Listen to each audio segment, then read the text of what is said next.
我在宁波找到了一家超适合遛娃、情侣约会的宝藏游乐园——罗蒙环球乐园。这份游玩攻略请收好喽！乐园分为室内、室外2大游玩区域，也是全球最大的室内游乐园，一共有4层。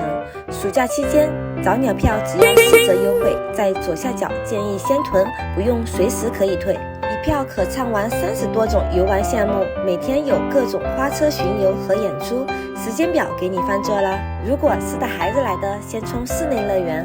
波塞冬历险记、旋转木马、摇摆船，其中最不能错过的是热门项目穿越欧洲罗蒙列车，大人小孩都喜欢，不管刮风下雨都能玩。室外的建筑呢，就像一座城堡，如果你胆子够大，一定要挑战一下极速风暴、传奇飞龙、天地穿梭，每一线都让你灵魂出窍。这么好玩的地方，赶紧在左下角先囤票，再带上家人朋友一起去玩吧。